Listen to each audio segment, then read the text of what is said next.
মাথাটাকে নিচু করে জীবনের সব গুনার ফিরিস্তিগুলো একটা একটা করে স্বীকার করে আল্লাহরে বলেন, আল্লাহ আমি পাপী,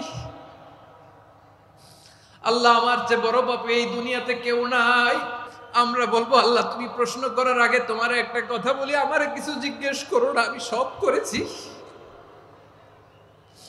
এমন কোন পাপ নাই যে পাপ আমারে দিয়ে হয় নাই।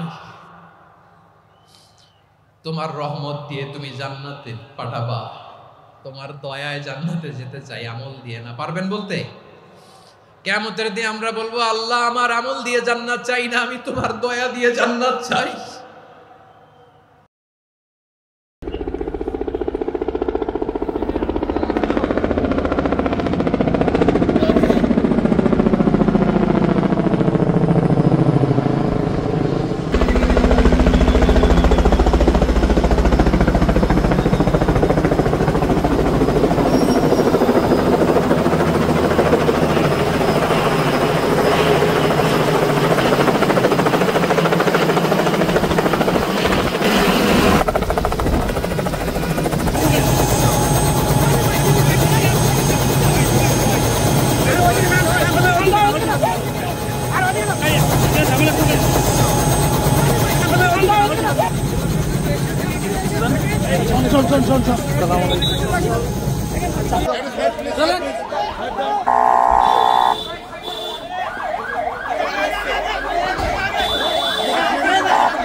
মিজানুর রহমান আজাদ সাহেবের আগমন পটুয়াখালীর পক্ষ থেকে, ওয়েলফেয়ার ফাউন্ডেশনের পক্ষ থেকে, বরিশালের পক্ষ থেকে। আজকে আমরা যে টপিকটা নিয়ে আলোচনা করব সেটা হচ্ছে, আমরা যে জীবনে বিপদে পড়ি, আমরা বিপদে পড়লে আমাদেরকে উদ্ধার করে কে? আল্লাহ ছাড়া আমাদের বাঁচানোর কেউ আছে? উদ্ধার করার কেউ আছে? রক্ষা করার কেউ আছে? এজন্য বিপদে পড়লে আমরা চাইবো কার কাছে? আমাদের যাই দরকার হোক আমরা ফরিয়াদ করব কার কাছে? নাকি মাজারে যেয়ে চাবেন? মাজারে যেয়ে চাবেন? অনেকে তো মাজারে যেয়ে কপাল ঘষে, আসে না নাই? মাজারে যেয়ে সন্তান চায়, আছে? এই এলাকায় নাই, এই এলাকার লোকদের আকীদা খালেস আমি জানি। মাজারে যে কপাল ঘষে আর সন্তান চায়। আচ্ছা, মাজারে গেলে সন্তান পাওয়া যায়? আচ্ছা, মাজারে না গেলে যদি বাচ্চা না হতো, গরু ছাগলের যে বাচ্চা হয় ওরা কোন মাজারে মানত করে বলেন? কথা কি বুঝতেছেন? এই যে প্রতি বছর গরু ছাগল ভেড়া এগুলো যে বাচ্চা দেয়, এরা কোন মাজারে যে মানত করে? এজন্য চাইতে হবে একজনের কাছে, তিনি কে? আমার প্রিয় পটুয়াখালীবাসী, মাজার জিয়ারত করা সুন্নাহ। আমরা মাজার জিয়ারত করব, আল্লাহ ওয়ালাদের কবরে যাব, আমরা সেখানে যে সালাম দিব, দোয়া করব, নিজের জন্য করব, কবরে শুয়ে থাকা মাইয়েতের জন্য করব, পুরো মুসলিম উম্মার জন্য করব। কিন্তু কবরে যিনি শুয়ে আছে ওই বাবার কাছে সন্তান চাওয়া যাবে? চাকরি চাওয়া যাবে? সফলতা চাওয়া যাবে? সফলতা দেয় কে? সবাই বলেন নাই, আওয়াজ করে বলেন, সফলতা দেওয়ার মালিক কে? এক কথাই রব্বুল আলামিন বলেন, ওয়া ইয়ামসাসকাল্লাহু বিদুররিন ফালা কাশিফা লাহু ইল্লা হু ওয়া ইয়ুরিদকা বিখাইরিন ফালা রাদ্দা লিফাদলি ইউসিবু বিহি মান ইয়াশাউ মিন ইবাদিহি ওয়া হুয়াল গফুরুর রহিম। আল্লাহু আকবার। আল্লাহ বললেন, ওয়া ইয়ামসাসকাল্লাহু বিদুররিন ফালা কাশিফা লাহু ইল্লা হু। আল্লাহ যদি তোমাকে কোনো বিপদ স্পর্শ করায়, আল্লাহ যদি তোমারে কোনো বিপদে ফেলে দেয়, ওই বিপদ থেকে উদ্ধার করার তিনি ছাড়া আর কেউ নাই। জোরে বলেন ঠিক কিনা? তিনি যদি কোনো বিপদে ফেলেন, তিনি ছাড়া বিপদ থেকে উদ্ধার করার কেউ নাই। আর তিনি যদি তোমার প্রতি কোনো অনুগ্রহ করতে চান, ওই অনুগ্রহ ঠেকিয়ে দেওয়ার ক্ষমতাও কারো নাই। আল্লাহ যদি আপনার সফলতা দিতে চায়, পৃথিবীর কোনো শক্তি ওই সফলতাকে থামাতে পারে? এজন্য আল্লাহ বললেন, খবরদার, চিন্তা আকীদা খালিস করে নাও। ওয়া ইয়ামসাসকাল্লাহু বিদুররিন ফালা কাশিফা লাহু ইল্লা হু। আল্লাহ বিপদে ফেললে বিপদ থেকে উদ্ধার করার কেউ থাকে না। আর আল্লাহ যদি তোমার প্রতি দয়া দেখাতে চান, অনুগ্রহ করতে চান, ওই অনুগ্রহকে প্রতিরোধ করার মতো ক্ষমতা কারো নাই। তিনি তার বান্দাদের মধ্য থেকে যাকে ইচ্ছা তাকে দেন, যত ইচ্ছা তত দেন। তিনি ক্ষমাশীল, তিনি মেহেরবান। সুবহানাল্লাহ। তিনি ক্ষমাশীল, তিনি মেহেরবান। তাহলে এই আয়াত থেকে আমরা বুঝতে পারলাম, আমরা যদি বিপদে পড়ি আমাদেরকে কেউ বাঁচাতে পারে না। আমার বাবা আমারে বাঁচাতে পারে? হ্যাঁ? আমার মা আমাকে বাঁচাতে পারে? আমার বন্ধু আমারে বাঁচাতে পারে? আমার দলের কর্মী আমাকে বাঁচাতে পারে? আমার পীর সাহেব আমারে বাঁচাতে পারে? আমার পটুয়াখালীর ভাইয়েরা খেয়াল রাখবেন, বাঁচাতে পারে এক মহান সত্তা, উদ্ধার করতে পারে এক মহান সত্তা। চিৎকার করে বলুন, তিনি কে? আবার আল্লাহ বললেন, আম্মাই ইউজিবুল মুত্তাররা ইযা দাআহু ওয়া ইয়াকশিফুস সুআ ওয়া ইয়াজআলুকুম খুলাফাআল আরদ আইলাহুম মা'আল্লাহ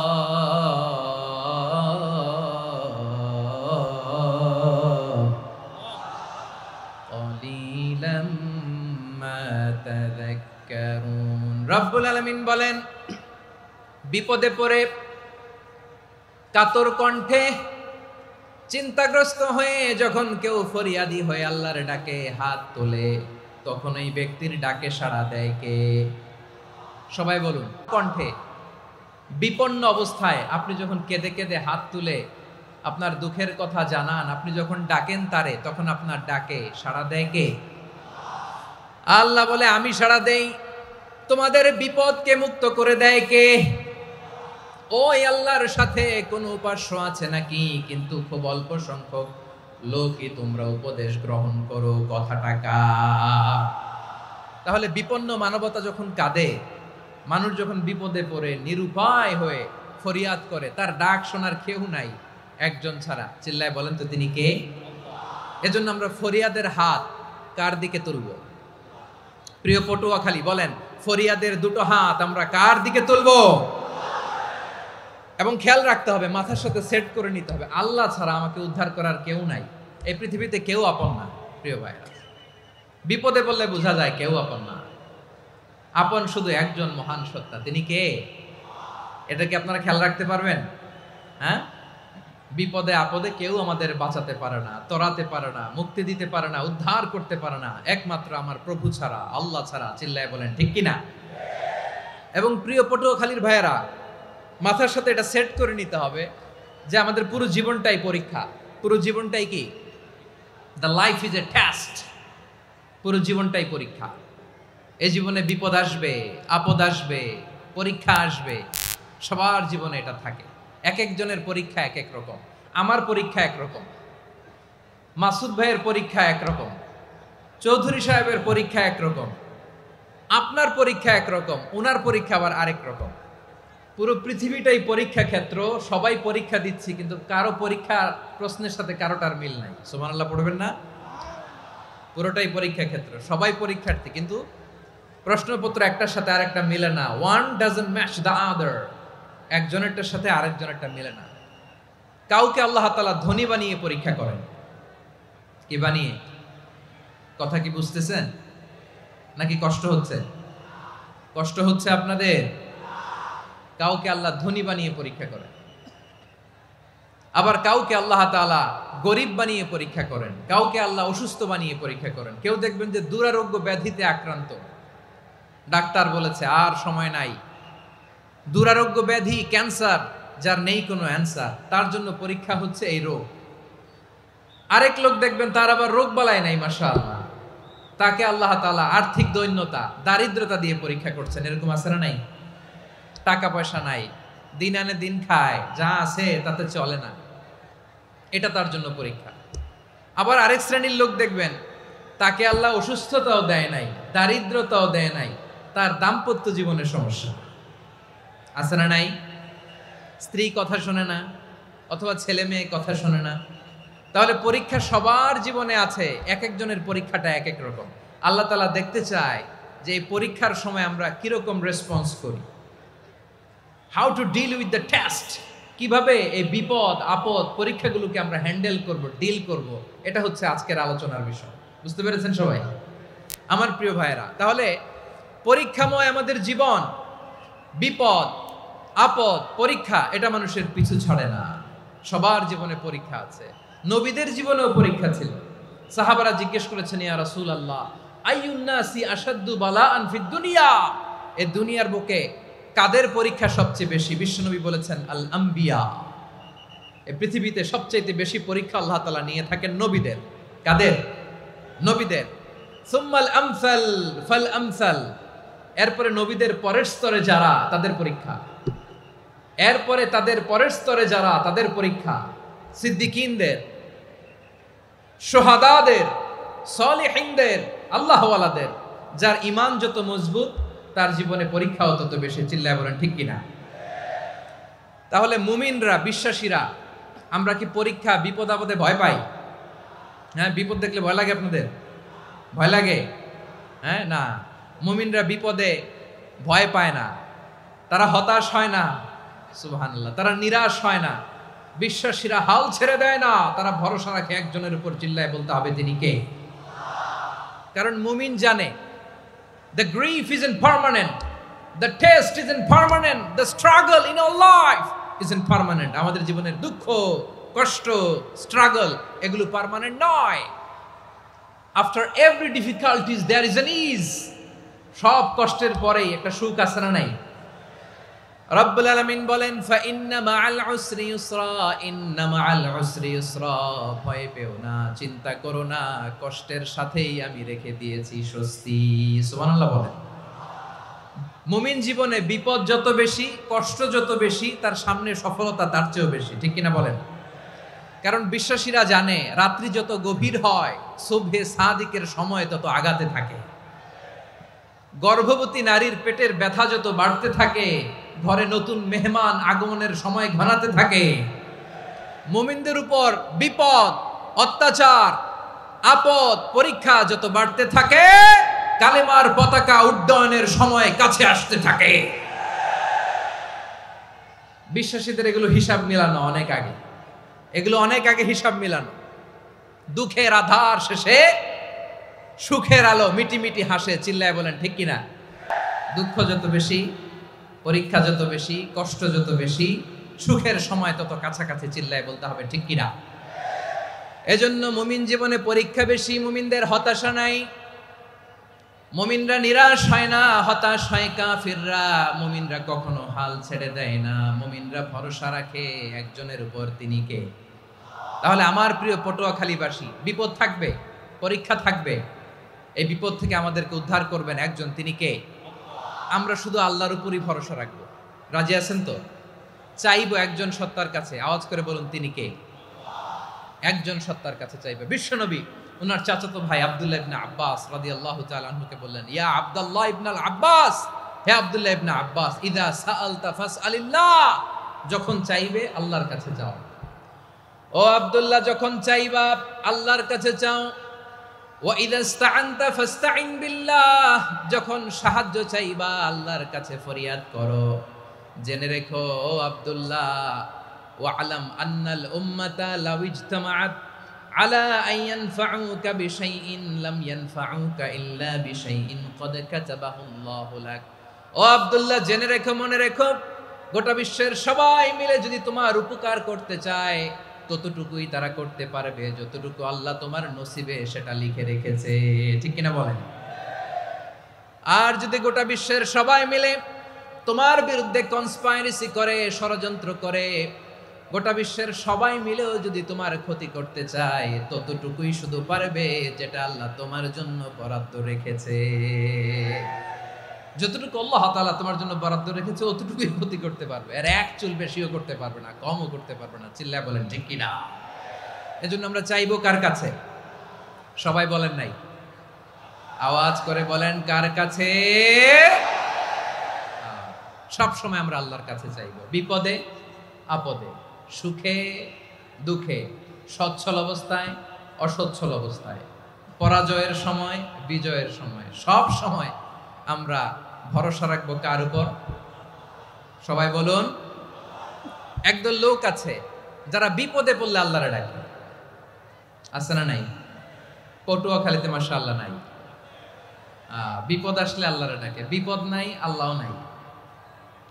বিপদে পড়লে নামাজ পড়ে, বিপদও নাই নামাজও নাই। বিপদে পড়লে জিকির করে, বিপদ যখন চলে যায় ওদের জিকিরও বন্ধ হয়ে যায়। এরকম আছে না নাই? কিছু লোক দেখবেন পরীক্ষা আসলে নামাজ পড়ে, আছে আছে? জেনজি আওয়াজ করো, এরকম আছে? এই কমন পড়ে গেছে, কমন পড়ছে। দেখবেন পরীক্ষার সময় নামাজ পড়ে, পরীক্ষাও নাই নামাজও আছে। এরকম কিছু লোক আছে অসুস্থ হলে আল্লাহরে বড্ড ভালোবাসে, আল্লাহরে খুব ডাকে। অসুস্থ হইলে অসুস্থতাও নাই, আল্লাহ স্মরণও নাই। দেখবেন কিছু লোক নির্বাচন আসলে খুব আল্লাহওয়ালা হয়ে যায়, তখন দেখবেন মাথার মধ্যে হেজাব লাগায়, পাঞ্জাবি লাগায়, আল্লাহওয়ালা হয়ে যায়। নির্বাচনও নাই, এরপরে আল্লাহর কথাও নাই। আছে না নাই? না, এরকম হওয়া যাবে না। সব সময় আমরা আল্লাহরে ডাকবো, বিপদে আপদে সব সময় ভরসা রাখবো আমরা একজনের উপর। আওয়াজ করে বলেন, তিনি কে?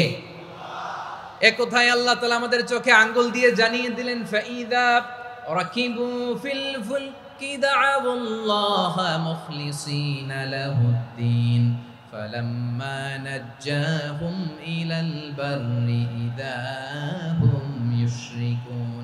আল্লাহ বলে, একদল লোক আছে তারা যখন নৌযানে চড়ে, জলযানে চড়ে, সাগরের মধ্যে যখন জাহাজে চড়ে, লঞ্চে চড়ে, তারা যখন তুফানের সম্মুখীন হয় তখন তারা আল্লাহরে বড্ড বেশি ডাকে, একান্ত ভাবে ডাকে, বিশুদ্ধ চিত্তে ডাকে। আবার তুফান থেকে তাদেরকে সেফ জোনে নিয়ে, নিরাপদ জোনে নিয়ে যখন বন্দরে আমি আল্লাহ তাদেরকে ভিড়িয়ে দেই, ওই লোকগুলো আবার আমি আল্লাহর সাথে শিরিক করে। এরকম আছে না নাই? জাহাজে উঠছে, সাগরের মাঝখানে তুফান, ওই সময় দেখবেন আল্লাহ কারে কয়। এই কথা তো আপনাদেরকে বোঝানো সহজ, আপনারা তো নদীর দেশের মানুষ। লঞ্চে চড়েন নাই কারা কারা? দেখি, লঞ্চে চড়ছেন? হ্যাঁ, লঞ্চে চড়ে নাই এরকম একজনও নাই এখানে। আচ্ছা, লঞ্চে উঠছেন কে কে? দেখি, মাশাআল্লাহ মাশাআল্লাহ মাশাআল্লাহ। ঠিক আছে, আপনাদের বোঝানো সহজ। আচ্ছা, লঞ্চে উঠে তুফানের সম্মুখীন হয়েছেন, জলোচ্ছ্বাস সবাই, মাশাআল্লাহ। তো এই ওয়াজ তো আপনাদের মুখস্থ, ঠিক কিনা বলেন? আমার বলার দরকার নাই, বলেন। মাঝ নদী, তুফান, জলোচ্ছ্বাস, জলের মধ্যে উচ্ছ্বাস, ঢেউ, টর্নেডো, সাইক্লোন, মেঘের ঘনঘটা, পরিবেশ ঘুটঘুটে অন্ধকার, লঞ্চ একবার এদিকে আরেকবার ওইদিকে, ভিতরে কি অবস্থা হয় বলেন তো? হ্যাঁ, তখন মুসলিম আল্লাহর ডাকে, হিন্দু আল্লাহর ডাকে, ঠিক কিনা বলেন? আস্তিক আল্লাহর ডাকে, নাস্তিক আল্লাহর ডাকে, ঠিক কিনা? লঞ্চের ভেতর, স্টিমারের ভেতর কান্নারে রোল পড়ে যায়, চিৎকারের রোল পড়ে যায়, সবার মুখ দিয়ে শুধু একটা আওয়াজ, লা ইলাহা লা ইলাহা লা ইলাহা সুবহানাল্লাহ আলহামদুলিল্লাহ লা ইলাহা। আল্লাহ নামের জিকির করবে যারা, আল্লাহর কাছে প্রিয় তারা, আল্লাহর কাছে প্রিয় যারা, জান্নাতে প্রবেশ করবে তারা, জোরে লা ইলাহা লা ইলাহা ইল্লাল্লাহ লা ইলাহা ইল্লাল্লাহ মুহাম্মাদুর রাসূলুল্লাহ সাল্লাল্লাহু আলাইহি ওয়াসাল্লাম। আমার প্রিয় পটুয়াখালীবাসী, তাহলে লঞ্চের ভেতরে যখন আমরা তুফানের মধ্যে পড়ি, তখন সবাই মিলে আমরা একটা নামের জিকির করি। নামটা কার? মুসলমানেরাও ডাকে, হিন্দুরাও ডাকে, আস্তিকও ডাকে, নাস্তিকও ডাকে, সবাই ডাকে একজনকে, তিনি কে? আবার দেখবেন ওই আল্লাহ তুফানের পরে, ঝড়ের পরে ওই লঞ্চটাকে যখন সদর ঘাটে ফিরিয়ে দেয়, আবার আমরা নাফরমানি শুরু করে দেই। সে কোথায় আল্লাহ বললেন, ফাইদা রাকিবু ফিল ফুলকি দা'আউল্লাহ মুখলিসিনা লাহুদ্দিন ফালাম্মা নাজ্জাহুম ইলাল বাররি ইযা হুম ইউশরিকুন। সাগরে যখন তুফানে পড়ে আমি আল্লাহর ডাকে, আবার আমি আল্লাহ যখন বাঁচিয়ে দেই, আবার আমি আল্লাহর সাথে শিরিক শুরু করে, আমরা কি এরকম হতে চাই নাকি? এরকম করবেন? হ্যাঁ না, আমরা তুফানে পড়লেও আল্লাহরে ডাকি, আবার বাঁচায় দেওয়ার পরেও ডাকি কারে? আল্লাহকেই ডাকি। বিমানের মধ্যে মাঝে মাঝে দেখবেন যে এয়ার টার্বুলেন্স হয়, জানেন? এয়ার টার্বুলেন্স জানেন তো? মাঝে মাঝে বিমানটা বাউন্সিং করে, বাম্পি, ভেরি বাম্পি ওয়েদার। শোনেন নাই? 40,000 ফিট উপরে যখন থাকে, তখন পাইলট মাঝে মাঝে বলে, dear passengers, ladies and gentleman, right now we are flying 40,000 feet above the ground and we are passing very air turbulence, very heavy air turbulence right now. Please fasten your seat belt. দেখবেন মাঝে মাঝে বলে যে, ভদ্র মহিলা, ভদ্র মহোদয়গণ, আমরা 40,000 ফিট উপর দিয়ে যাচ্ছি আর এয়ার টার্বুলেন্স ফেস করছি, মেহেরবানি করে আল্লাহর হস্তে সিট বেল্ট বাঁধুন। তখন বিমানটা এরকম বাউন্সিং করে, শেকিং করে। আপনারা মুখোমুখি হয়েছেন? ইদানিং এই এয়ার টার্বুলেন্স বেড়ে গিয়েছে। গত বছর আমার ইন্টারন্যাশনাল অনেকগুলো ফ্লাইট ছিল, তো আমি দেখলাম যে আগের ফ্লাইটগুলোর তুলনায় এখন এয়ার টার্বুলেন্স খুব বেশি। আমি একটু রিসার্চ করে দেখলাম, ক্লাইমেট চেঞ্জের কারণে, জলবায়ু পরিবর্তনের কারণে আকাশের বাতাসের মুভমেন্টে পরিবর্তন হয়েছে, ফলে এখন বিমান শেকিং করে বেশি, বাউন্সিং, বাম্পি ওয়েদার। তো বলেন তো, 40,000 ফিট উপরে যখন আপনি, কয় হাজার ফিট? সবাই বলুন, কয় হাজার ফিট? 40,000 ফিট উপরে যখন আপনি, তখন যখন বিমানটা এরকম বাউন্সিং করে, সবাই যখন ভমিটিং করে বিমান নষ্ট করে দেয়, বমি করে, তখন বাঁচানোর কে আছে আল্লাহ ছাড়া? কেউ আছে? ওই মুহূর্তেও সবাই মিলে একজনের ডাকে আওয়াজ করে বলেন, তিনি কে? মাঝে মাঝে কিছু সোশ্যাল মিডিয়ায় কিছু ভিডিও পাওয়া যায় যে হেভি যখন এয়ার টার্বুলেন্স হয়, 10 সেকেন্ড 15 সেকেন্ডের কিছু ভিডিও পাওয়া যায়, বিমানটা এরকম বাউন্সিং করছে, বাম্পি ওয়েদার, কাঁপছে, মানুষগুলো বমি করছে, অক্সিজেন মাস্কগুলো সব ঝুলে পড়েছে, বিমানটা শুধু কাঁপছে। তখন দেখবেন বিমানের ভেতরেও এরকম লঞ্চের মতো চিৎকার আছে না নাই? বিমানের ভেতরেও তখন চিৎকার। গত বছর হিথ্রো এয়ারপোর্ট থেকে সিঙ্গাপুর এয়ারলাইন্সের একটা ফ্লাইট হিথ্রো টু চাঙ্গি একটা ফ্লাইটে এমন বেশি এয়ার টার্বুলেন্সের শিকার হয়েছিল ওই এয়ারক্রাফটটা, 33 জন যাত্রী সেখানে আহত হয়েছে, একজন যাত্রী নিহত হয়েছে। কেবিন ক্রুজ, এয়ার হোস্টেস যারা আছে, একজনের নাক ফেটে, চোখ ফেটে, কপাল ফেটে, ব্লিডিং হয়ে শয়লা। প্রিয় ভাইয়েরা, ওই 40,000 ফিট উপরে বিমানটা যখন কাঁপবে, তখন আমাদেরকে আল্লাহ ছাড়া আর কেউ বাঁচানোর আছে? এত আস্তে বললে হবে? ওই কঠিন মুহূর্তে আমার বাবা আমারে বাঁচাতে পারে, আমার বন্ধু আমারে বাঁচাতে পারে। এই গ্রাউন্ডে, জমিনের বুকে আমার প্রোটোকল, আমার ক্ষমতা, আমার দাম্ভিকতা কোনো কিছু আমারে বাঁচাতে পারে? একজন ছাড়া। চিল্লায় বলতে হবে, তিনি কে? সে আল্লাহ। বললেন, গোলাম, আমি বিপদের সময় ঠিকই তোমাদের বাঁচিয়ে দেই। ওই বিমানের ভেতরে 40,000 ফিট উপরে যখন তোমরা এয়ার টার্বুলেন্সের শিকার হও, তখন নাস্তিকও আল্লাহরে ডাকে, হিন্দু আল্লাহরে ডাকে। জোরে বলেন ঠিক কিনা?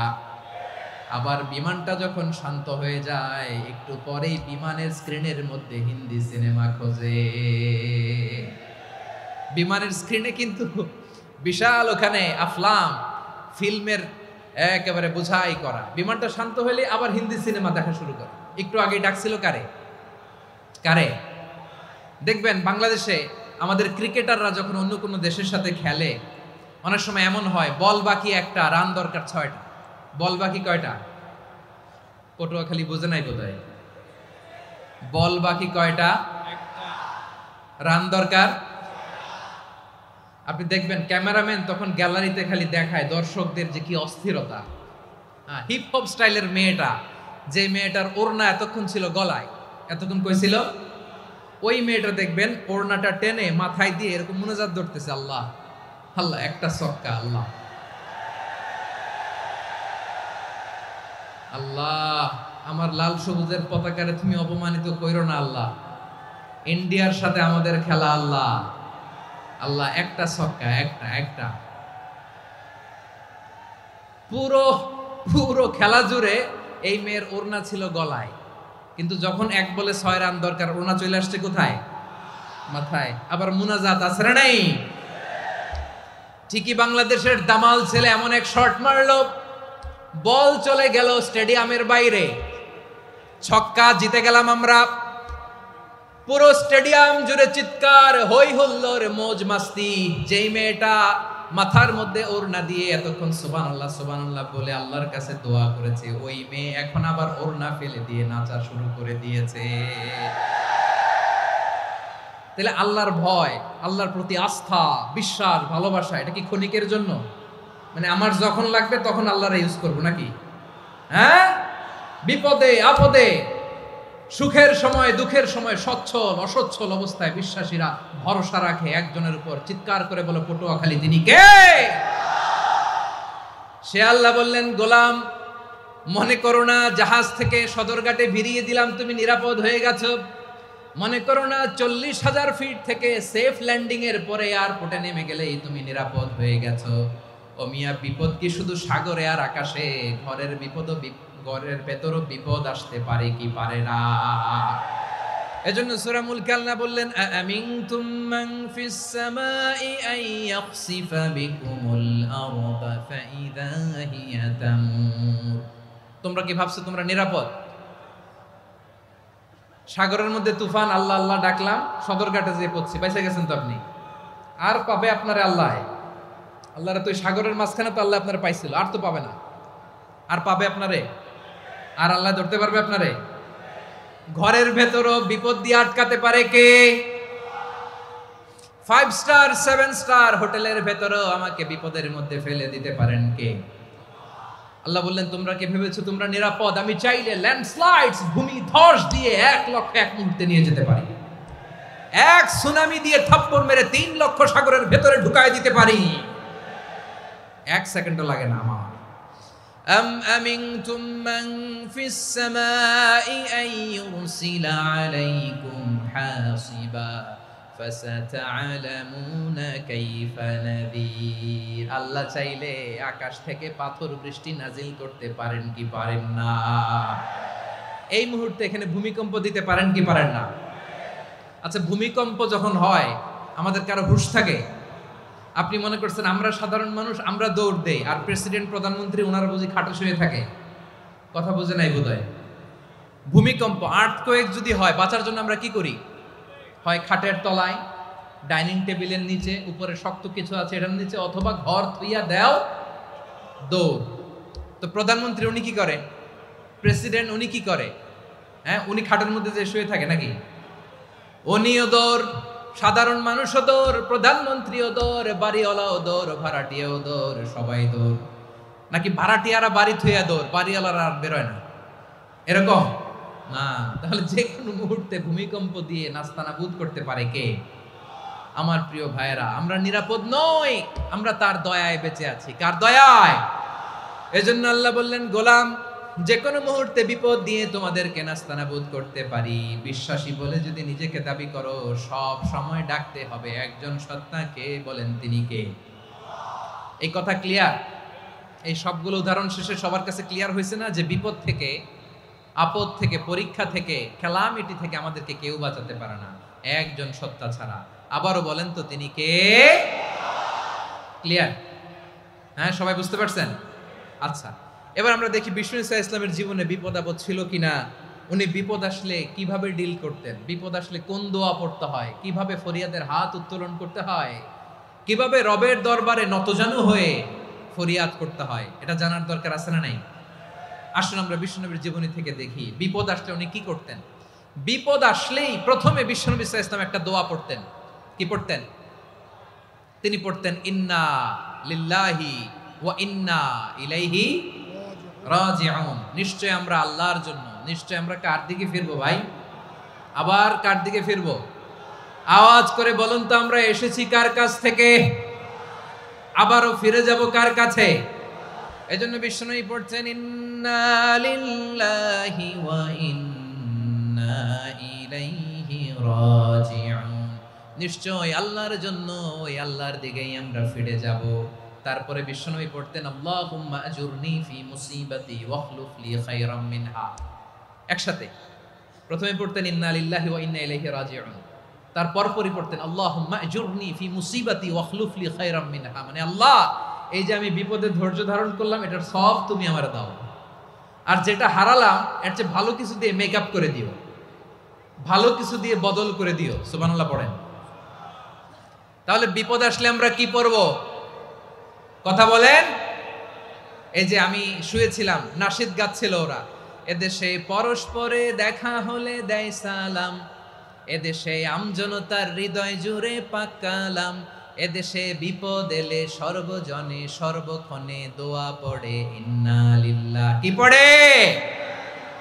সুবহানাল্লাহ সুবহানাল্লাহ সুবহানাল্লাহ সুবহানাল্লাহ। এদেশে আজান শুনে সূর্য ওঠে শহর গ্রামে, এদেশে আজান শুনে সূর্য ডুবে সন্ধ্যা নামে, এদেশে সকল কাজে সবাই বলে বিসমিল্লাহ, এদেশে ভালো কিছু দেখে শুনে হাসি মুখে সবাই বলে মাশা আল্লাহ। সুবহানাল্লাহ পড়েন। তাহলে বিপদ এলে আমরা কি পড়ি? কথা বুঝলে সবাই উত্তর দিতে হবে, বিপদ এলে কি পড়ি? তাহলে বিপদ এলেই আমরা এখন থেকে ইন্না লিল্লাহ পড়বো, নাকি হাই হুতাশ করবেন? একদল আছে হাই হুতাশ করে, হায় আল্লাহ রে, মোর কি হইল রে, মুই কি হরমু রে, মুই কমবে জামু রে, আছে না নাই? এরকম বিলাপ করতে নিষেধ করেছেন বিশ্বনবী। কি করব, কই যাব, কি হবে, হায় হায়, এরকম হাহুতাশ আছে না নাই? বিশ্বাসীরা হাহুতাশ করে না, তারা ইন্না লিল্লাহ পড়ে। কি পড়ে মনে থাকবে? আমরা পড়বো ইন্না লিল্লাহি ওয়া ইন্না ইলাইহি রাজিউন। নিশ্চয়ই আমরা আল্লাহর জন্য, আমরা আল্লাহর দিকেই ফিরে যাব। এরপর পড়বো আল্লাহুম্মা আজুরনি ফি মুসিবাতি ওয়াখলুফ লি খায়রাম মিনহা। আল্লাহ, আমি যে বিপদে ধৈর্য ধারণ করলাম এটার সওয়াব দিও, আর যা হারালাম তার চেয়ে ভালো কিছু দিয়ে বদল করে দিও। সুবহানাল্লাহ পড়েন। বিশ্বনবীর হাদিস শুনলেন উম্মে সালামা রাদিয়াল্লাহু তাআলা আনহা। ওনার স্বামী হলো আবু সালামা। মজার ঘটনা খেয়াল করে শুনেন আমার প্রিয় কলিজার টুকরা ভাইয়েরা, কানগুলো খরগোশের কানের মতো খাড়া করে আমার দিকে তাকান। সাইয়্যিদাতুনা উম্মে সালামা রাদিয়াল্লাহু তাআলা আনহা, ওনার স্বামীর নাম আবু সালামা। শ্রেষ্ঠ দম্পতি, শ্রেষ্ঠ ফ্যামিলি। প্রথমে হিজরত করেছিলেন হাবাসায়, পরে হিজরত করেছেন মদিনায়। উহুদ যুদ্ধের পরে ওনার স্বামী আবু সালামা ইন্তেকাল করলো, শহীদ হলো। সুবহানাল্লাহ পড়েন। যখন আবু সালামা ইন্তেকাল করলো, উম্মে সালামা রাদিয়াল্লাহু তাআলা আনহা কেঁদে কেঁদে হয়রান। আর নবীর শিখানো বাণী অনুযায়ী তিনি বারবার পড়ছিলেন ইন্না লিল্লাহ। কি পড়ছিলেন? জামু কি হরমু এগুলো বলে নাই, কি বলছে? ইন্না লিল্লাহ। যেহেতু বিশ্বনবী বলেছেন কেউ যদি বিপদের প্রথম ধাক্কায় পড়ে ইন্না লিল্লাহি ওয়া ইন্না ইলাইহি রাজিউন, আল্লাহুম্মা আজুরনি ফি মুসিবাতি ওয়া আখলুফ লি খায়রাম মিনহা, তাহলে এই বিপদে যে সে যা হারালো তার চেয়ে শ্রেষ্ঠ কিছু দিয়ে আল্লাহ তার বদল দিয়ে দিবে।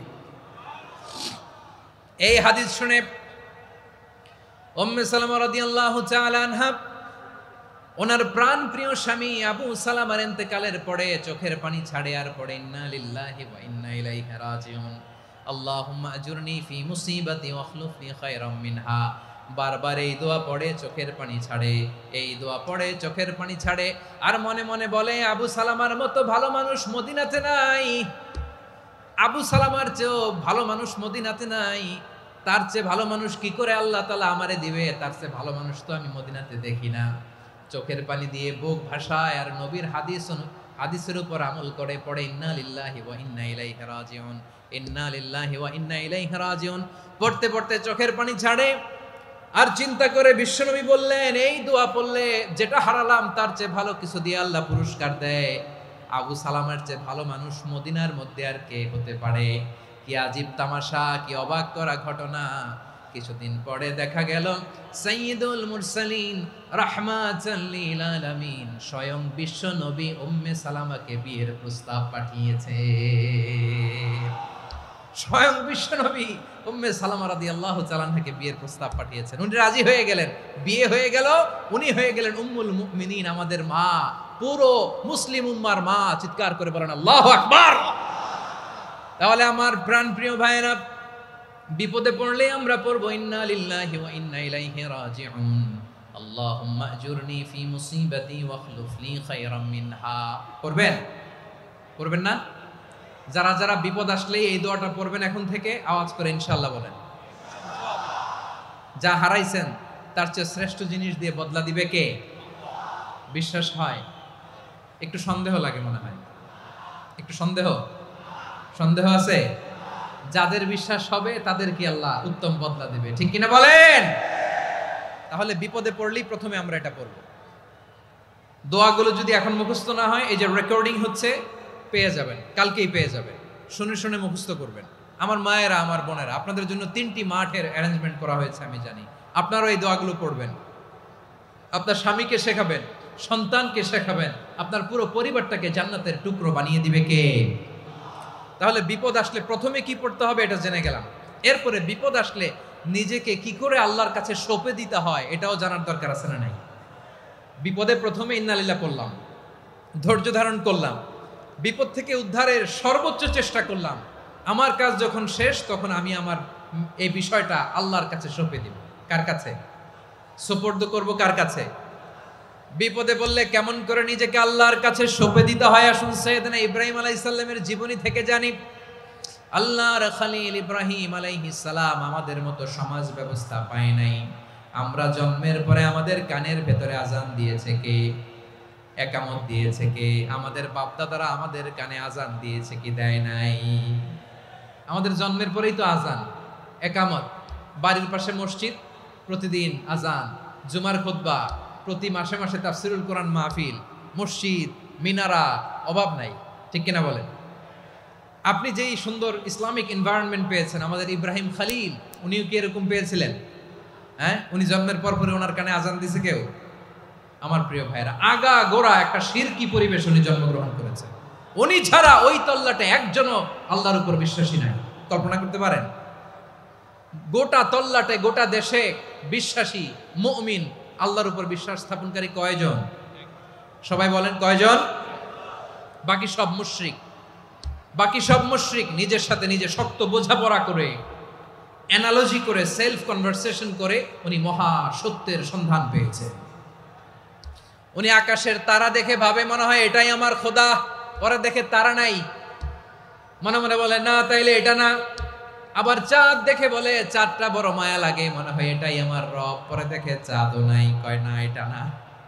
এরপরে দ্বীপ প্রহরের জলজলে সূর্যটা খাঁ খাঁ করে গোটা পৃথিবীটারে রৌদ্র দিয়ে তাতিয়ে রাখে।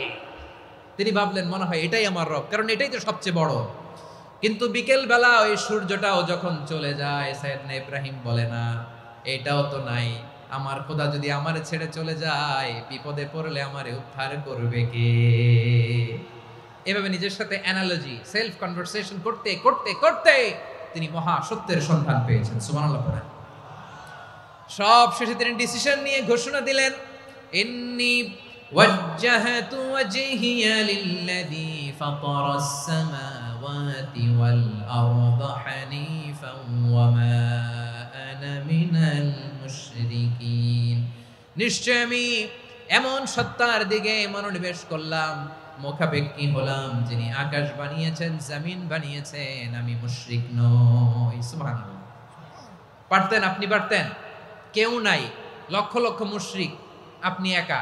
ওনার মতো এরকম বিচক্ষণতা দিয়ে আল্লাহরে খুঁজে পাইতে পারতেন আপনি? কি নবী ছিল, আল্লাহকে খুঁজে পেয়েছে। যখন আল্লাহর ইবাদত শুরু করলো, এই কথা ছড়ায় পড়লো চারদিকে। নমরুদ সাইয়েদনা ইব্রাহিমকে ডেকে পাঠালেন। নমরুদ বলে, ইব্রাহিম তুমি নাকি মূর্তির পূজা না করে কোন নতুন রবের ইবাদত করো, কে তোমার রব? সাইয়েদনা ইব্রাহিম বললেন, রব্বি আল্লাযী ইউহয়ী ওয়া ইউমীত, আমি এমন রবের ইবাদত করি যিনি জীবন দেন, যিনি মৃত্যু দেন। নমরুদ বলে, তাই নাকি? তোমার রব জীবন দেয়, মৃত্যু দেয়, আর এটা তো আমি দেই, আমিও তো জীবন দেই, আমিও তো মৃত্যু দেই।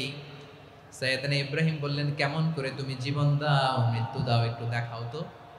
নমরুদ জেলখানা থেকে দুজন কয়েদিকে ডেকে আনলো, কয়েদি এনে অর্ডার করলো, একটাকে এখনই শিরোচ্ছেদ, হেড অফ, ডেথ পেনাল্টি, মৃত্যুদণ্ড দেয়া হলো, ফিনকি দিয়ে রক্ত বেরোলো। নমরুদ বলে, দেখো দুজনকে ধরে আনলাম, একজন কয়েদিকে দিলাম ডেথ পেনাল্টি, মৃত্যুদণ্ড, ওরে মৃত্যু দিলাম।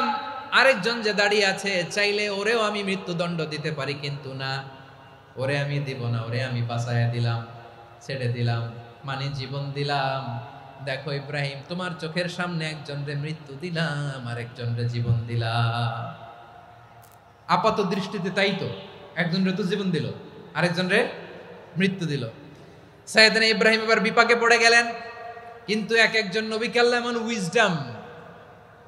এমন উইজডম বিচক্ষণতা দিয়ে এই জমিনে পাঠিয়েছেন, মুহূর্তের মধ্যে আল্লাহর খলিল ইব্রাহিম বললেন, ফাইন্নাল্লাহা ইয়াতি বিশ-শামসি মিনাল মাশরিকি ফাতি বিহা মিনাল মাগরিব ফাবুহিতাল্লাযী কাফার।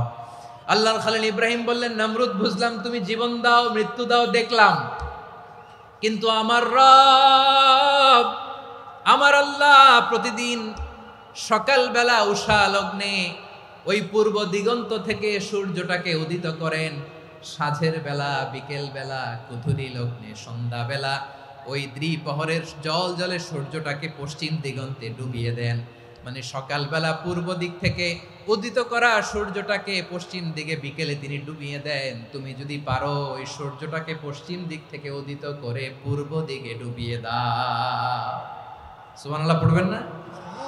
দেখেন, ইনস্ট্যান্ট ইন্টেলেক্ট, মুহূর্তে বিচক্ষণতা, উইজডম কাকে বলে? নমরুদ পারবে? নমরুদের বাপ পারবে? ওর দাদা, ওর 14 গোষ্ঠী, গোটা বিশ্বের সব ক্ষমতাধর রাষ্ট্রনায়করা একসাথে হলে পারবে? ফাবুহিতাল্লাযী কাফার পারে নাই, ব্যর্থ হয়েছে। এবার তেলে বেগুনে জ্বলে উঠেছে, রেগে মেগে আগুন বলে, ফালকুহু ফিল জাহিম, ওর সাথে তর্ক নাই, না পেরে এবার এটারে আগুনে ফেলা। বিশাল বিশাল গাছ কেটে লাকড়ি এনে আগুনের কুণ্ডলি বানানো হলো, দাও দাও দাও দাও করে আগুন জ্বলে। আল্লাহর খলিল ইব্রাহিমকে আগুনে নিক্ষেপ করা হবে। আল্লাহর খলিল সাইয়েদনা ইব্রাহিমের হাতের মধ্যে রশি দিয়ে টাইট করে বাঁধা হলো। পায়ের মধ্যেও টাইট করে রশি দিয়ে বাঁধা হলো। আল্লাহর খলিল ইব্রাহিমকে আগুনের কুণ্ডলীর মধ্যে ফেলা হবে। ও মিয়া, আপনি যে বিপদের কারণে ভয় পান, হতাশ হন, এটা কোনো বিপদ ওনার বিপদের সামনে? পটুয়াখালী আওয়াজ করে বলুন, সৈয়দনা খলিল ইব্রাহিমের বিপদের সামনে আমাদের বিপদগুলো কোনো বিপদ? এটা কোনো বিপদই না, এটা কোনো বিপদই না। হাত পা বেঁধে টাইট করে নিক্ষেপ করা হবে, সিম্পলি ফেলা যাবে না, কারণ দাও দাও করে দ্য ব্লেজিং ফায়ার, এমন আগুনের কুণ্ডলী, কাছে যাওয়া যায় না, আগুনের উত্তাপে নিক্ষেপ করা হবে। হাতে রশি বেঁধে পায়ে রশি বেঁধে আল্লাহর খলিল ইব্রাহিম আলাইহিস সালামকে আগুনের মধ্যে নিক্ষেপ করা হবে। আহা, এটার বলে অগ্নি পরীক্ষা।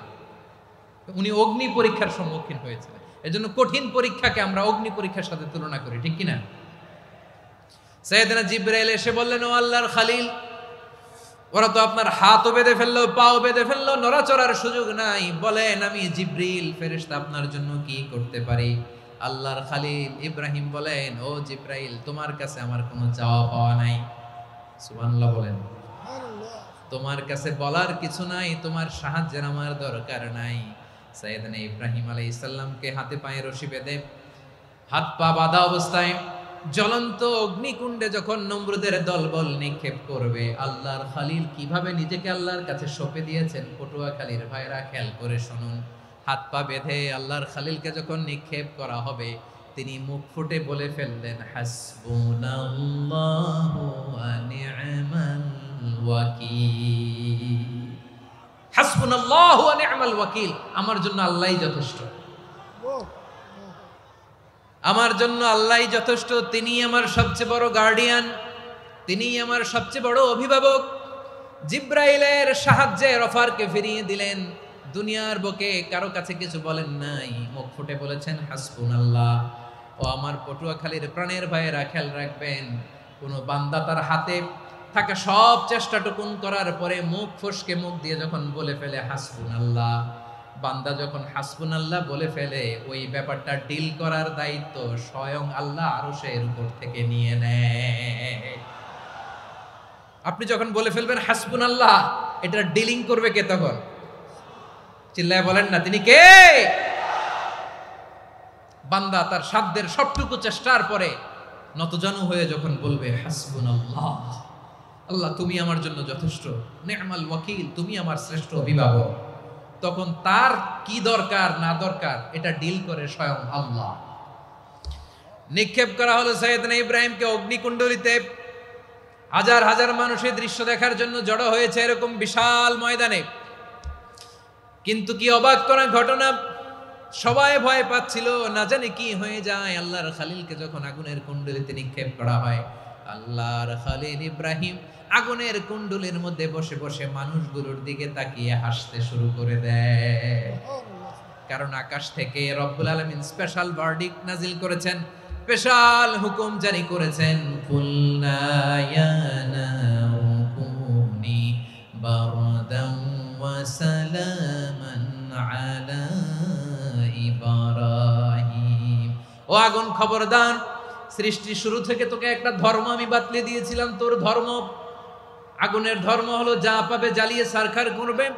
আল্লাহ বলল, আগুন, তোর ধর্ম দিয়েছিলাম, তুই সব জ্বালিয়ে পুড়িয়ে সারখার করে দিবি, কিন্তু ক্ষণিকের জন্য আমি তোর জ্বালিয়ে দেওয়ার ক্ষমতাটাকে কেড়ে নিলাম, জ্বালিয়ে ভস্ম করে দেওয়ার ক্ষমতা আমি কেড়ে নিলাম। কুনি বারদান, ঠান্ডা হয়ে যা, কিন্তু এত বেশি ঠান্ডা হবি না আবার আমার ইব্রাহিমের জন্য সর্দি লেগে না যায়। সুবহানাল্লাহ, এত আস্তে বললে হবে? কুনি বারদান, বার্দ মানে বরফ, ঠান্ডা, ঠান্ডা হ, কিন্তু এত ঠান্ডা হবি না যাতে আমার ইব্রাহিমের কষ্ট হয়। আগুন বলে, আল্লাহ একবার বললাম ঠান্ডা হ, আবার বলো এত ঠান্ডা হবি না যাতে খলিলের সর্দি না লাগে। কেমন ঠান্ডা হব, কেমন এনভায়রনমেন্ট তৈরি করে দেব বলো? আল্লাহ বললেন, সালামান আলা ইব্রাহিম, আমার খলিল, আমার কলিজা, আমার ইব্রাহিমের জন্য তুই জান্নাতের গুল বাগিচা হয়ে যা। ও ভাই, নবী মুসার মতো ঈমান হলে রাস্তা হবে সাগর জলে, নবী ইউসুফের মতো ঈমান হলে একে একে দরজা খোলে। নবী ইব্রাহিমের মতন ঈমান যদি আজও থাকে বিদ্যমান, অগ্নিকুণ্ডে দেখতে পাবে খুবসুরত এক ফুল বাগান। কুলনা ইয়া নারু কুনি বারদান ওয়া সালামান আলা ইব্রাহিম। বান্দা যখন মুখ দিয়ে বলে হাসবুনাল্লাহ, আমার আল্লাহ আমার জন্য যথেষ্ট, এই বলে যখন নিজেকে সঁপে দেয়, তার কি লাগবে ওই দায়িত্ব স্বয়ং নিয়ে নেয় কে? সবাই বলেন স্বয়ং নিয়ে নেয় কে? তাহলে আমার প্রিয় ভাইরা, বিপদের শুরুতেই আমরা বলবো ইন্না লিল্লাহ। শুরুতে কি বলবো?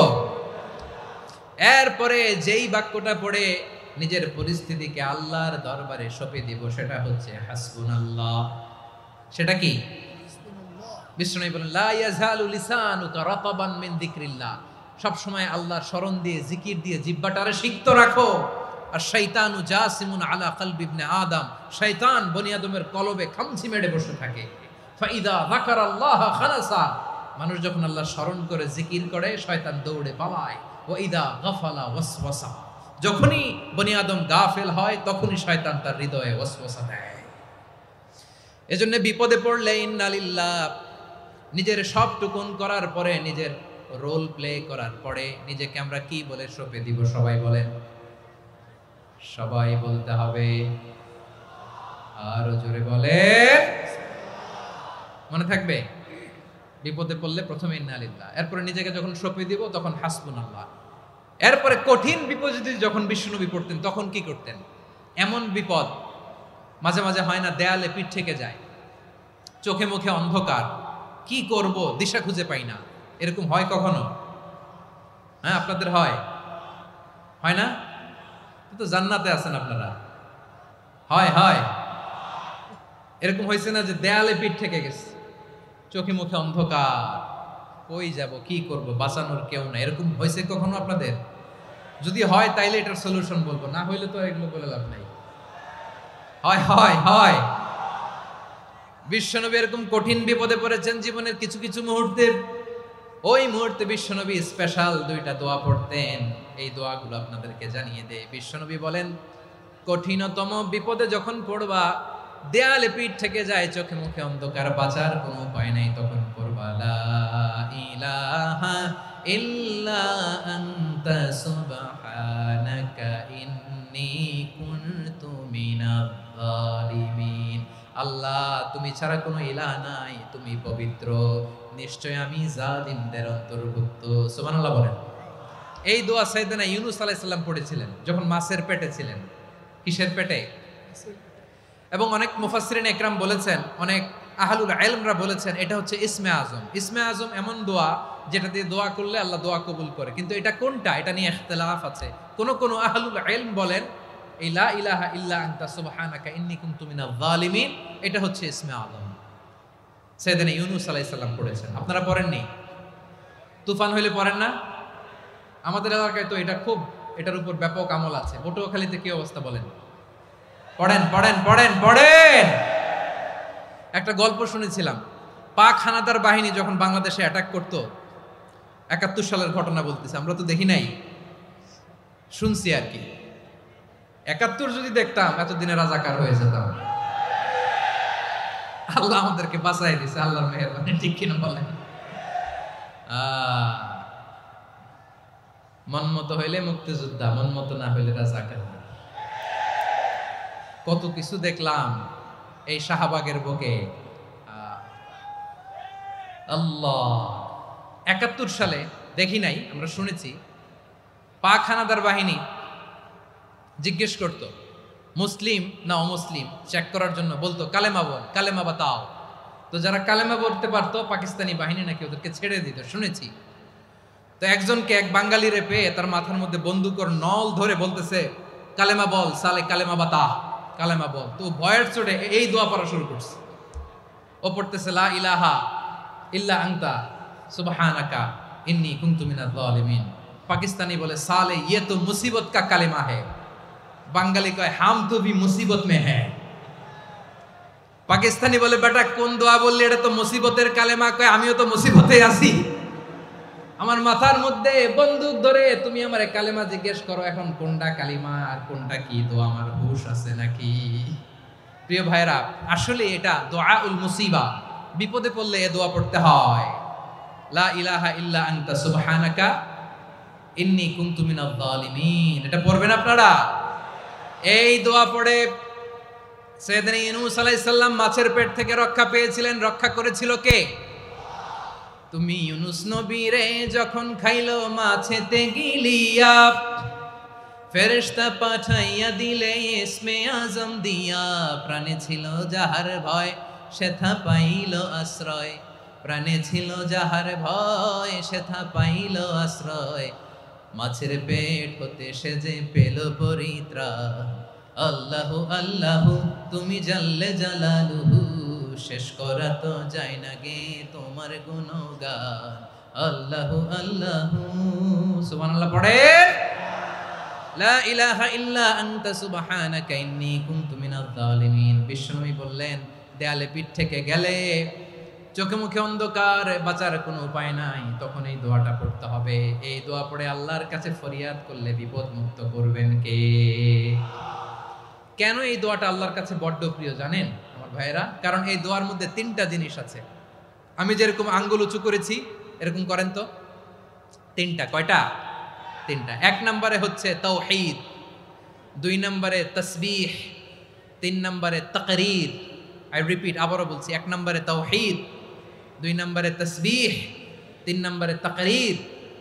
এ দোয়াটা আল্লাহর কাছে এত পছন্দনীয় কারণ এ দোয়ার প্রথম অংশে আছে তাওহীদ, আল্লাহর একত্ববাদের ঘোষণা।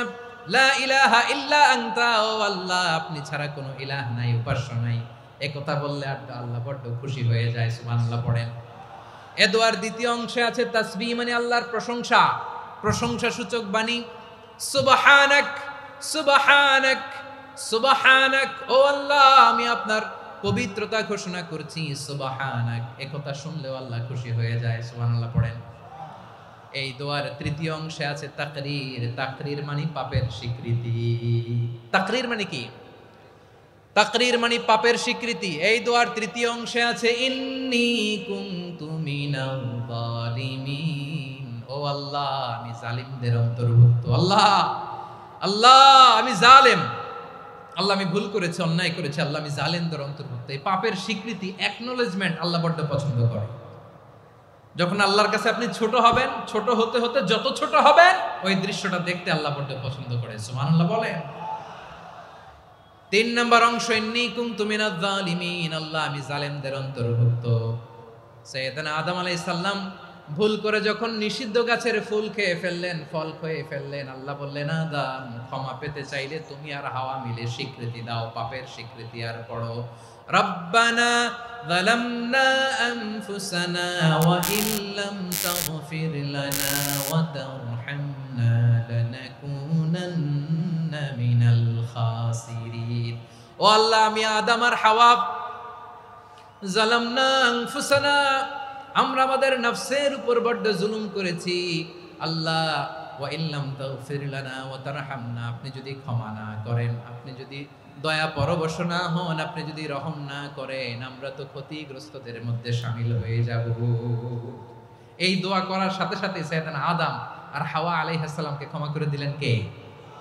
তাহলে এই দোয়ার তিন নম্বর অংশ তাকরীর, এটা আল্লাহ বড্ড পছন্দ করে। আমার কলিজার টুকরা ভাইয়েরা, গুনাহ করে শিকার যেতে হবে, এটা আল্লাহ ভালোবাসেন। সাইয়েদনা আবু বকর রাদিয়াল্লাহু তাআলা আনহু বিষ্ণু ইসা ইসলামকে বললেন, ইয়া রাসূলুল্লাহ আল্লিমনি দুআআন আদউ বিহি ফি সলাতি, নবী হে আপনি আমার এমন একটা স্পেশাল দোয়া শিখায়া দেন যে দোয়াটা আমি নামাজে পড়ব। নবী বললেন, তাহলে তুমি পড়ো আল্লাহুম্মা ইন্নী যালামতু নাফসি যুলমান কাসীরান ওয়া লা ইয়াগফিরুয যুনুবা ইল্লা আনতা ফাগফিরলি মাগফিরাতাম মিন ইনদিকা ওয়ারহামনি ইন্নাকা আনতাল গফুরুর রহিম। সুবহানাল্লাহ। সালাম ফিরানোর আগে পড়েন, কথা কয় না, পড়েন পড়েন। ও আবু বকর, নামাজে যদি দোয়া করতে মনে চায় এই দোয়াটা পড়বা, আল্লাহুম্মা ইন্নী যালামতু নাফসি, আল্লাহ জুলুম করেছি আমার নফসের উপর, যুলমান কাসীরা, অনেক জুলুম, ওয়া লা ইয়াগফিরুয যুনুবা ইল্লা আনতা, আপনি ছাড়া এই জুনুব, এই পাপ ক্ষমা করার দ্বিতীয় কোনো রব নাই। আছে? আল্লাহ ছাড়া আমাদের গুনাহ আর কে কে ক্ষমা করতে পারে বলেন তো? কে পারে? কে? এজন্য আল্লাহরে বলবেন, আল্লাহ আমি ছাড়া তোমার গোলামের অভাব নাই। ও আমার রব, আমি ছাড়া এই জমিনের বুকে তোমার গোলামের অভাব নাই, কিন্তু তুমি ছাড়া তো আমার দ্বিতীয় কোনো রব নাই। পারবেন বলতে? পারবেন? চোখের পানি ছেড়ে আল্লাহরে বলবেন, আল্লাহ তুমি আমার রব, তুমি আমার সব। কি বলবেন? আল্লাহ আমারে রব। সবাই বলুন, আল্লাহ আমারে রব, দমে দমে তনু মনে তারি অনুভব। আল্লাহ আমারে রব। আল্লাহরে বলেন, আল্লাহ তুমি আমার রব, তুমি আমার সব। আল্লাহ আমি ছাড়া এই জমিনে তোমার গোলামের অভাব নাই, তুমি ছাড়া আমার দ্বিতীয় কোনো রব নাই। এ কথা বলে চোখের পানি ছেড়ে আল্লাহরে স্বীকৃতি দেন, আল্লাহ আমি পাপী। আল্লাহ জামিনে আমার চেয়ে বড় পাপী আর কেউ নাই। অজু করে সিজদায় লুটিয়ে পড়ে চোখের পানি ছেড়ে আল্লাহরে পাপের স্বীকৃতি দেন, আল্লাহ এমন কোন জুলুম নাই, গুনাহ নাই আমি করি নাই, সগীরা কবিরা, জেনে না জেনে, ইচ্ছায় অনিচ্ছায়, শিরকি বেদাতি সব গুনাহ করেছি। আল্লাহ আকাশের নিচে জমিনের উপরে আমার চেয়ে বড় গুনাহগার আর কেউ নাই। চোখের পানি ছেড়ে আল্লাহরে বলেন, আল্লাহ আমি ছাড়া তোমার গোলামের অভাব নাই, তুমি ছাড়া আমার দ্বিতীয় কোনো রব নাই, তুমি ছাড়া তো কেউ আমার গুনাহ ক্ষমা করার নাই, তুমি আমার রব, তুমি আমার সব। বলতে পারবেন? এই তাকরীর আমার পটুয়াখালীর ভাইয়া, এই স্বীকৃতিটা দেখতে আল্লাহ বড্ড ভালোবাসেন, কারণ আমরা সবাই গুনাহগার। আমরা সবাই কি? বিশ্বনবী বলেন, কুল্লুকুম খাত্তাউন, আ বনি আদম তোমরা সবাই পাপী। সবাই কি? সবাই পাপী। আমরা সবাই পাপী, আপন পাপের বাটখারা দিয়ে অন্যের পাপ মাপি। আমরা যে পাপী এটা ভাবতে মনে চায় না কারো, খালি অন্যের পাপ দেখি আমরা, এটা ভুল। ওর এই পাপ, ও পাপী, ও জালেম, ও জাহান্নামী, এরকম একটা টেন্ডেন্সি। আমার যে কি হালাত এটার খেয়াল নাই। খেয়াল করতে হবে যে আমি সবচেয়ে বড় পাপী, ঠিক কিনা বলেন? পাপ করি নাই এমন কেউ আছি? হ্যাঁ আছি, আছি। কেউ না জানলেও জানে কে আমার পাপের ঘটনা? পৃথিবী না জানুক আমি তো জানি, আমি কি পাপ করেছি হায়। ও আমার কলিজার টুকরা ভাইয়েরা, মাথাটাকে নিচু করে জীবনের সব গুনার ফিরিস্তিগুলো একটা একটা করে স্বীকার করে আল্লাহরে বলেন, আল্লাহ আমি পাপী। আল্লাহ আমার চেয়ে বড় পাপী এই দুনিয়াতে কেউ নাই। আকাশের নিচে জমিনের উপরে আমার চেয়ে বড় পাপী কেউ নাই। একটা একটা করে আল্লাহ স্বীকার করি আমি পাপী, সব পাপের স্বীকৃতি দিলাম। পৃথিবী না জানুক আমি তো জানি, আমি কি পাপ করেছি হায়। আমার পাপের করলে বিচার, বাঁচার আমার নাই উপায়। দয়াময় তুমি মাফ করো আমায়, মাফ করো আমায়। আল্লাহ তাআলা যদি দয়া করে আমাদেরকে মাফ না করে, আমাদের বাঁচার কোনো উপায় নাই। আপনি কি ভেবেছেন আপনার নামাজ দিয়ে আপনি জান্নাতে যাবেন? আপনি তাহাজ্জুদ গুজার, সেজদা দিতে দিতে কপালে দাগ ফেলেছেন, এটা আপনারা জান্নাতে নেবে না। আপনি এলাকার সবচেয়ে বড় হাতেম তাই দানশীল, এই দানের ভরসায় বসে আছেন, কশিন কালো না। আমাদের নামাজ, আমাদের রোজা, আমাদের ইবাদত, এগুলোকে মিজানের পাল্লায় উঠালে কোনো ওজনই হবে না। তবে আমাদের একটা কৌশল জানা আছে, আমরা আল্লাহর রহমতের ভিখারি। আমরা সেদিন আগেই গুনার স্বীকৃতি দিয়ে দেব। আমরা বলবো, আল্লাহ তুমি প্রশ্ন করার আগে তোমার একটা কথা বলি, আমারে কিছু জিজ্ঞেস করো না, আমি সব করেছি। এমন কোন পাপ নাই যে পাপ আমারে দিয়ে হয় নাই। তোমার রহমত দিয়ে তুমি জান্নাতে পাঠাবা, তোমার দয়ায় জান্নাতে যেতে চাই, আমল দিয়ে না। পারবেন বলতে? কিয়ামতের দিন আমরা বলবো, আল্লাহ আমার আমল দিয়ে জান্নাত চাই না, আমি তোমার দয়া দিয়ে জান্নাত চাই। তোমার দয়া ছাড়া আমার কোনো উপায় নাই। কারণ আল্লাহ যদি বিচার করে বাঁচার কারো উপায় নাই। আল্লাহ যদি বলে ফেলেন তুই এটা করলি কেন, ওখানে গেলি কেন? কোরআনে 1000 বার নিষেধ করলাম, তারপরেও এই পাপে জড়ালি কেন? এরকম প্রশ্ন ছুড়ে দিলে আমার উত্তর আছে? বাঁচার কোনো উপায় আছে? রোজ হাসরে হে আল্লাহ আমার করোনা বিচার, আল্লাহ করোনা বিচার, বিচার চাহি না তব দয়া চাই, এ গুনাহগার, আল্লাহ করোনা বিচার। আপনার আমল দিয়ে জান্নাতে যাবেন? কি দিয়ে যাবেন? আল্লাহর দয়া দিয়ে। আল্লাহর রহম আর দয়া ছাড়া কেউ জান্নাতের চেহারাও দেখতে পাবে না। আমার প্রিয় ভাইরা, এই দোয়া আল্লাহর কাছে পছন্দনীয় হওয়ার কারণ তিনটা। দোয়ার প্রথম অংশে আছে তাওহীদ, আল্লাহর একত্ববাদের ঘোষণা। এই দোয়ার দ্বিতীয় অংশ আছে তাসবিহ, আল্লাহর প্রশংসা সূচক বাণী। এই দোয়ার 3 নাম্বার অংশ পাপের স্বীকৃতি। তাহলে আমরা সবাই গুনাহগার। আমরা আল্লাহর কাছে পাপের স্বীকৃতি দিয়ে বলবো, ও আল্লাহ ইন্নী কুনতু মিনাজ জালিমিন, আমরা জুলুম করেছি, পাপ করেছি, অন্যায় করেছি, আল্লাহ বুঝতে পারি নাই, শয়তানের ওয়াসওয়াসায় পড়ে, বন্ধুর পাল্লায় পড়ে, নফসের খায়েশ মিটাতে যে আল্লাহ করে ফেলেছি। তুমি গুনাহ না মাফ না করলে আমাদের গুনাহ মাফ করার দ্বিতীয় কেউ নাই। ঠিক কিনা বলেন? এভাবে অনুতপ্ত হয়ে যদি আল্লাহর কাছে দোয়া করেন, দেয়ালে পিঠ থেকে গেছে, কোন রাস্তা নাই বের হওয়ার, ওই মুহূর্তেও আপনাকে বিপদ থেকে উদ্ধার করবে কে?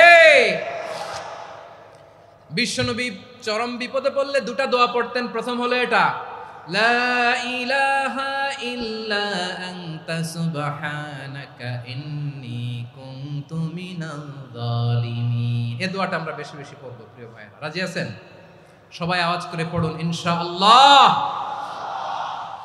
আমার প্রিয় ভাইয়েরা, বিপদে পড়লে বিশ্বনবী আরো একটা দোয়া পড়তেন, লা ইলাহা ইল্লাল্লাহুল আযীমুল হালিম, লা ইলাহা ইল্লাল্লাহু রাব্বুল আরশিল আযীম, লা ইলাহা ইল্লাল্লাহু রাব্বুস সামাওয়াতি ওয়াল আরদি ওয়া রাব্বুল আরশিল কারীম।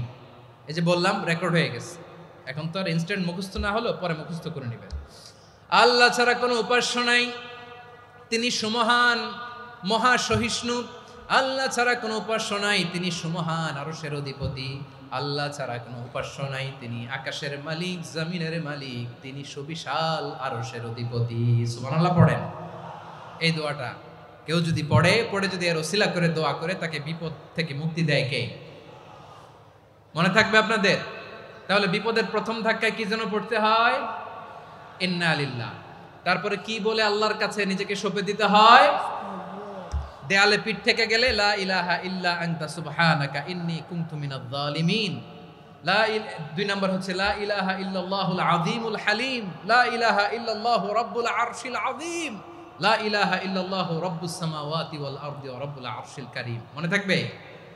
ইনশাআল্লাহ বলেন সবাই, আওয়াজ করে সবাই ইনশাআল্লাহ। অনেক সময় এমন হয়, হঠাৎ বিপদের সম্মুখীন হই আমরা, রেডি হয়ে বের হইছে অফিসে, হঠাৎ অ্যাক্সিডেন্টে পড়ে যাই, হঠাৎ পেটের ব্যথায় অজ্ঞান। এরকম হয় না? আপনাদের হয় না? বিষ্ণু ইসলাম বলেন, আকস্মিক দুর্ঘটনার বিপদ থেকে যদি কেউ বাঁচতে চায়, সকাল সন্ধ্যা যেন প্রত্যেকে এই দোয়াটা পড়ে। সকালে যদি 3 বার পড়ে, সন্ধ্যা পর্যন্ত হঠাৎ বিপদ থেকে সে রক্ষা পাবে। To be protected from sudden calamity, sudden disaster, sudden calamity. হঠাৎ বিপদ, হঠাৎ ভয়ঙ্কর কোন আকস্মিক বিপদ থেকে আল্লাহ বাঁচায় দিবে। সকালে পড়লে সন্ধ্যা পর্যন্ত প্রোটেক্টেড, সন্ধ্যাবেলায় যদি 3 বার পরে সকাল পর্যন্ত প্রোটেক্টেড। সুবহানাল্লাহ পড়ে। দোয়াটা কি? দোয়াটা হচ্ছে বিসমিল্লাহিল্লাযী লা ইয়াদুররু মা'a ইসমিহি শাইউন ফিল আরদি ওয়ালা ফিস সামাই ওয়া হুয়াস সামিউল আলিম। ছোট না? অনেক ছোট, মুখস্থ করবেন। বিসমিল্লাহিল্লাযী লা ইয়াদুররু মা'a ইসমিহি শাইউন ফিল আরদি ওয়ালা ফিস সামা। ওই আল্লাহর নাম নিচ্ছি, যে আল্লাহর নামের বরকতে আকাশ জমিনের কোনো কিছু কারো কোনো ক্ষতি সাধন করতে পারে না। তিনি সর্বশ্রোতা, সর্বজ্ঞ। সুবহানাল্লাহ পড়েন।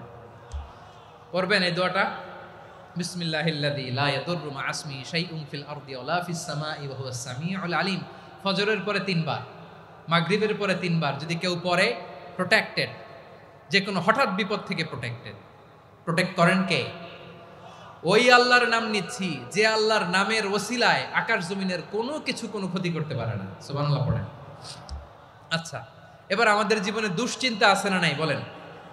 Tension, hyper tension, anxiety, depression, চিন্তা টেনশন নাই এরকম কে কে আছে দেখি, হাত তোলেন। ওই যে হাত তুলছে এক আল্লাহর ওলি, ওই যে টেনশন নাই তোমার, মাশাআল্লাহ।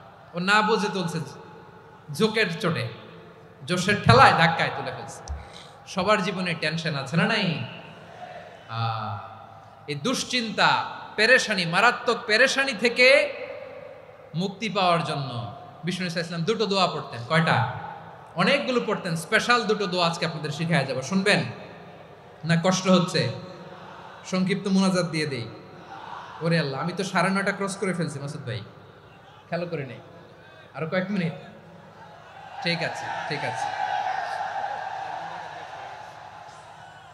পেরেশানিতে পড়লে, টেনশনে পড়লে এই দোয়াটা, প্রিয় ভাইরা, বিষ্ণু ইসলাম যখন খুব বিপদে পড়তেন, দুশ্চিন্তা ওনাকে ঘিরে ধরতো, উনি পড়তেন ইয়া হাইয়ু ইয়া কাইয়ুম বিরহমাতিকা আস্তাগীথ, ইয়া হাইয়ু ইয়া কাইয়ুম বিরহমাতিকা আস্তাগীথ, ইয়া হাইয়ু ইয়া কাইয়ুম, হে শাশ্বত অবিনশ্বর, হে চিরঞ্জীব, বিরহমাতিকা আস্তাগীথ, তোমার রহমতের উসিলায় তোমার কাছে ফরিয়াদ করি। এটা পড়তেন। আবার আরেক বর্ণনা এসেছে ইয়া হাইয়ু ইয়া কাইয়ুম বিরহমাতিকা আস্তাগীথ আসলিহ লি শা'নি কুল্লাহু ওয়ালা তাকিলনি ইলা নাফসি তারফাতা আইন। আসলিহ লি শা'নি কুল্লাহ, আল্লাহ আমার সবকিছু আপনি সেটেল করে দেন। আমাদের সব ঝামেলা সেটেল করে দিতে পারে কে? আমরা তো সেটেলমেন্টের জন্য ওই এসপি সাহেবের কাছে যাই, ডিসি সাহেবের কাছে যাই, অমুক ভাইয়ের কাছে যাই, তমুক ভাইয়ের কাছে যাই। এই দোয়া পড়লে আরশের উপর থেকে আপনার ম্যাটার সেটেল করে দিবে কে? তাহলে পড়বেন ইয়া হাইয়ু, হে চিরঞ্জীব। হাইয়ু মানে চিরঞ্জীব, যিনি চিরকাল বেঁচে থাকবেন, মরবেন না। আল্লাহ মরবেন? তার কোনো লয় আছে? ক্ষয় আছে? সূরা রহমানে আল্লাহ বললেন কুল্লু মান আলাইহা ফানি ওয়া ইয়াবকা ওয়াজহু রাব্বিকা যুল জালালি ওয়াল ইকরাম ফাবিআইয়ি আলাই রাব্বিকুমা তুকাযিবান। জমিনে যা আছে সব ফান, ভ্যানিশ হয়ে যাবে, নিশ্চিহ্ন হয়ে যাবে, শেষ হয়ে যাবে, সব বিলুপ্ত হয়ে যাবে, একজন ছাড়া। জোরে বলেন তিনি কে?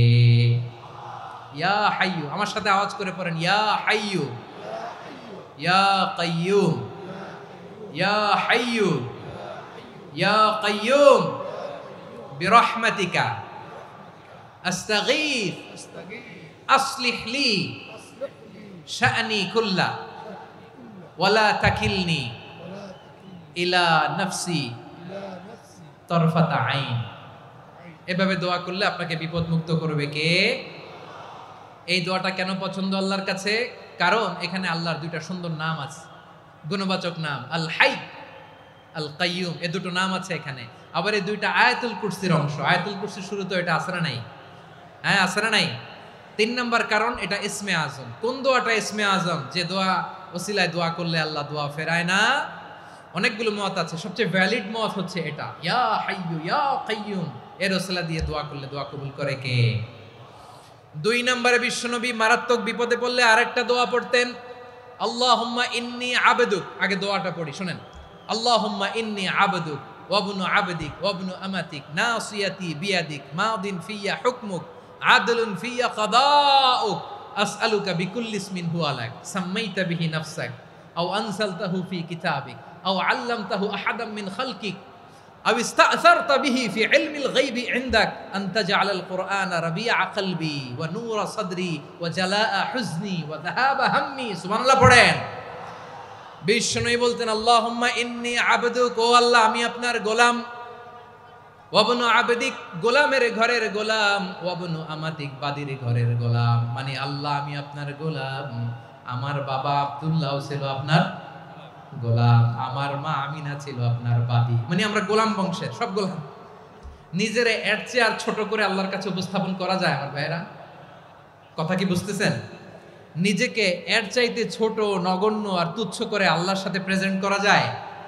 বিশ্বনবী বললেন ও আল্লাহ আমি আপনার গোলাম, গোলামের ঘরের গোলাম, দাসীর ঘরের গোলাম, নাসিয়াতি বিয়াদিক, আমার মাথার চুলের ছুটি আপনার হাতের মুঠোয়।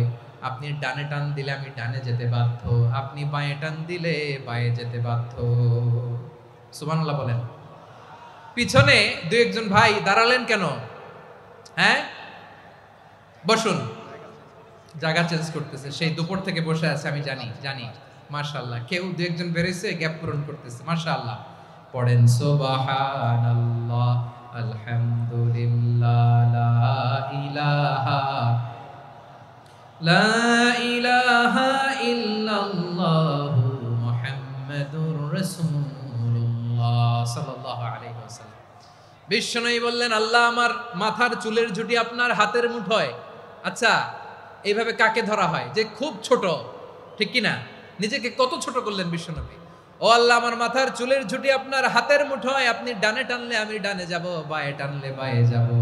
আল্লাহ, আসআলুকা বিকুল্লি ইসমিন হুয়া লাক, নাসিয়াতি বিয়াদিক, মাদিন ফিয়া হুকমুক, আপনার নির্দেশ আমার উপর কার্যকর হবেই হবে। আদলুন ফিয়া কাদাউক, আপনার ফয়সালা, যেই ফয়সালাই আপনি আমার জন্য করেন এটাই ইনসাফ। সুবহানাল্লাহ বলেন। আমরা আল্লাহর ফয়সালায় সন্তুষ্ট হতে চাই না। কত কমপ্লেইন, আল্লাহ তুমি এটা দিলা না, ওইটা পাইলাম না, ওইটা হইল না রে, এরকম অভিযোগ, কমপ্লেইন আমাদের আছে না নাই? আর বিশ্বনবী বলতেন, আদলুন ফিয়া কাদাউক, আল্লাহ আমার জন্য তোমার যেটা ফয়সালা এটাই সবচেয়ে শ্রেষ্ঠ ইনসাফ, এর চেয়ে ইনসাফ আর হতে পারে? এভাবে কায়মান বাক্যে আল্লাহর কাছে বিশ্বনবী দোয়া করতেন।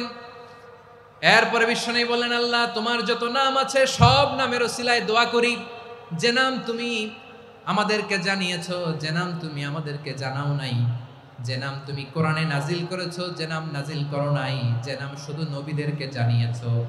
আর আল্লাহর এমন কিছু চমৎকার চমৎকার সুন্দর সুন্দর নাম আছে, এই নামগুলো রব্বুল আলামিন কাউকে জানাবে না।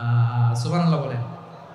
আমরা তো 99 নাম জানি, 100 নাম জানি আল্লাহ, কিন্তু আল্লাহর এমনও কিছু নাম আছে যেগুলো আল্লাহ বিশ্বনবীরও জানায় নাই। এগুলো আল্লাহ ইলমুল গায়বে রেখে দিয়েছেন। দোয়ার সময় বলবেন, আল্লাহ তোমার যেই নামগুলো জানি, যেগুলো জানি না, যেগুলো কোরআনে আছে, যেগুলো নাই, যেগুলো নবীরে খাস ভাবে জানাইছো ওগুলোর উসিলায়, যেগুলো কোনোদিন জানাবাও না, তোমার ওই নামের উসিলাও তোমার কাছে চাই। আল্লাহ কোরআনকে আমার হৃদয়ের বসন্ত বানাও, আমার বক্ষের জ্যোতি বানাও, আমার চিন্তা দুশ্চিন্তা তুমি দূর করে দাও।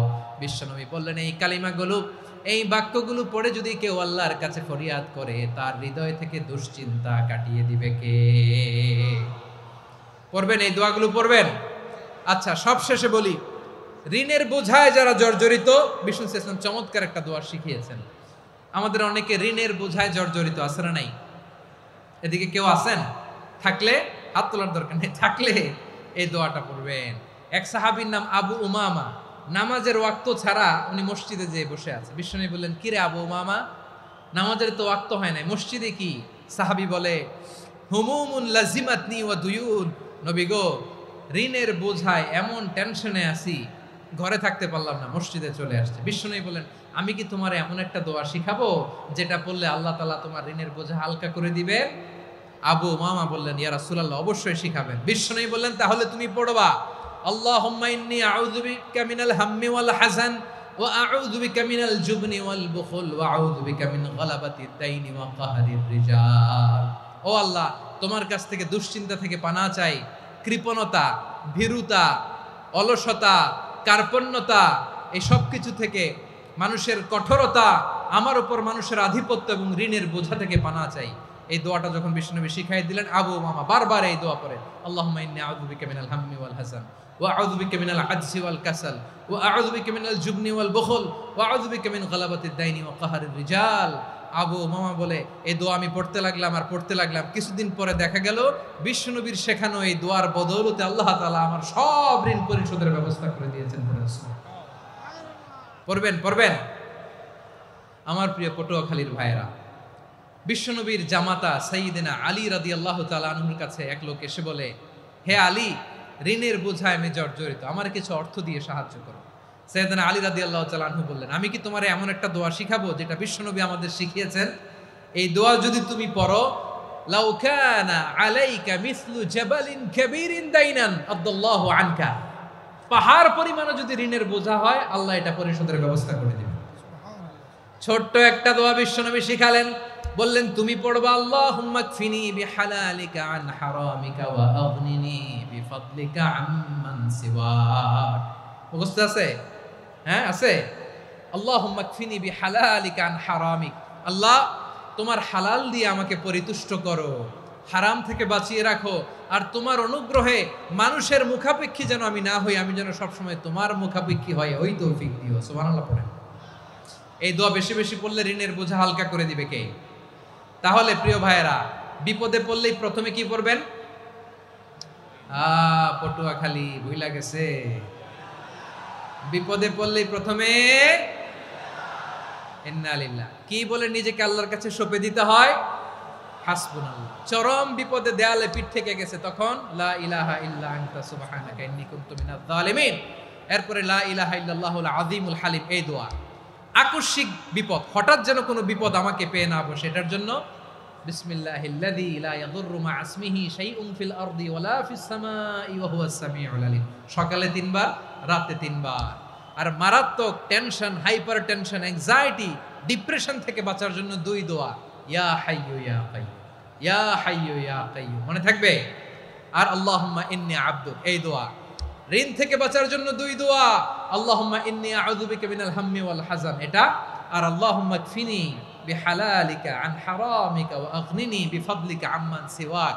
আর সব সময় পড়ার জন্য একটা আমল দিয়ে যাই, উঠতে বসতে, অফিসে যাচ্ছেন, অফিস থেকে ফিরতেছেন, বসে আছেন, শুয়ে আছেন, ছোট্ট এক শব্দে আমরা যেন বেশি বেশি পড়ি আস্তাগফিরুল্লাহ।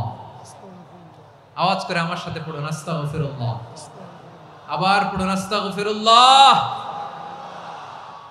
আল্লাহ রাসূল সাল্লাল্লাহু আলাইহি ওয়াসাল্লাম বলেন, মান লাজিমাল ইস্তিগফার, যে সব সময় এরকম ইস্তিগফারের সাথে লেগে থাকে, জাআলাল্লাহু লাহু মিন কুল্লি যিকিন মাখরাজা, আল্লাহ তাআলা তাকে কোনো বিপদে আটকান না, সে জীবনে আটকাবে না, যে কোনো বিপদে আল্লাহ তার রাস্তা বের করে দিবেন। Way out, you will get a way out and solution. সুবহানাল্লাহ। ওয়া মিন কুল্লি হাম্মিন ফারাজা, দুশ্চিন্তা মুক্ত হবে। ওয়ায়ারযুকহু মিন হাইসু লা ইয়াহতাসিব, এমন জায়গা থেকে আল্লাহ রিজিকের বন্দোবস্ত করবে যেটা সে কল্পনাও করে নাই। আওয়াজ করে পড়েন সুবহানাল্লাহ। তাহলে মনে থাকবে আস্তাগফিরুল্লাহর কথা। সব শেষ কথা বলবো, সব শেষ আমার প্রিয় ভাইয়েরা। এটা গেল নিজের বিপদ। কিসের বিপদ? নিজে যদি বিপদে পড়েন। অন্যের বিপদ যদি দেখেন, এটার জন্য একটা দোয়া আছে। অনেক সময় আমরা দেখি হাসপাতালে ক্যান্সারের 3rd স্টেজে চলে গেছে, লোকটা হ্যাংলা হয়ে, চিকন হয়ে, হায়রে কি কষ্ট পায়, দেখি না? বিষ্ণু বলে, একটা দোয়া যদি কেউ অন্যের কোনো বিপদ দেখে পড়ে, ওই বিপদ তার জীবনে কখনো আসবে না। শুনবেন? শোনার আগ্রহ আছে? অনেক সময় হয় যে আমরা মহাসড়ক দিয়ে যখন চড়ি, দুর্ঘটনায়, আইরে আল্লাহ, দুর্ঘটনায় মানুষের মাথা একদিকে, দেহ আরেকদিকে, ব্লিডিং, এরকম হয় না? আল্লাহ তুমি হেফাজত করো। বিশ্বনবী বলেন, এই দুর্ঘটনা দেখে কেউ যদি এই দোয়াটা পড়ে, তার জীবনে সে কোনোদিন এরকম অ্যাক্সিডেন্টের সম্মুখীন হবে না। শুনবেন? বিশ্বনবী বলেন, অন্যের বিপদ দেখে কেউ যদি পড়ে, আলহামদুলিল্লাহিল্লাযী আফানি মিম্মা বতালাকা বিহি ওয়া ফাদ্দালানি আলা কাসীরিম মিম্মান খালাকা তাফদীলা, মানে প্রশংসা সে আল্লাহর, যে আল্লাহ তাআলা তোমাকে যেই জিনিস দিয়ে পরীক্ষা করেছে, আমাকে ওইটা থেকে বাঁচিয়ে দিয়েছে। তোমাকে আল্লাহ যেই বিপদে ফেলেছে, আমাকে ওই বিপদ থেকে তিনি মুক্ত রেখেছে, আর তার অনেক সৃষ্টির উপর আমাকে তিনি প্রাধান্য দিয়েছে। সুবহানাল্লাহ পড়েন। যে কোনো বিপদ, কারো ক্যান্সার দেখে যদি এই দোয়াটা আপনি বিশ্বাসের সাথে পড়েন, জীবনে কোনোদিন ক্যান্সার রোগে আক্রান্ত হবেন না। দুর্ঘটনা দেখে যদি পড়েন, ওই দুর্ঘটনা আপনাকে স্পর্শ করবে না। যে কোনো কারো বিপদ দেখে যদি কোনো বিশ্বাসী বান্দা এই দোয়া পড়ে, বিশ্বনবী বলেন, লাম ইউসিবহু যালিকাল বালা, ওই বিপদ তাকে আর ধরবে না। উফিয়া মিনহু মিন যালিকাল বালা কাইনাম মা কান, সে যতদিন হায়াত পাবে কোনোদিন ওই বিপদ তাকে স্পর্শ করবে না। এই দোয়াটা পড়তে রাজি আছেন আমার প্রিয় ভাইরা? তাহলে পুরো আলোচনার সেন্ট্রাল থিম হচ্ছে, আমাদের জীবনে বিপদ আসবে, কষ্ট আসবে, দুঃখ আসবে, কিন্তু বিপদে আপদে আমরা হাল ছেড়ে দিব না, হতাশ হব না। মুমিন হতাশ হয় না, নিরাশ হয় না, হাল ছেড়ে দেয় না। মুমিন ভরসা রাখে একজনের উপর। আওয়াজ করে বলুন, যিনি কে? বিপদে পড়লে আমাদেরকে উদ্ধার করে কে? আবার আমাদেরকে যদি কোনো নেয়ামত আল্লাহ দিতে চান, ওইটা কেড়ে নেওয়ার ক্ষমতা কারো আছে? তাহলে আমরা কানেক্টিভিটি বাড়াবো কার সাথে? আমাদের প্রার্থনার ফরিয়াদের হাত তুলবো কার কাছে? রাজি আছেন? পটুয়াখালীর ভাইয়েরা, মনে থাকবে কথাগুলো? আল্লাহ তাআলা আমাদের সবাইকে কথাগুলো বোঝার ও আমল করার তৌফিক দান করুন।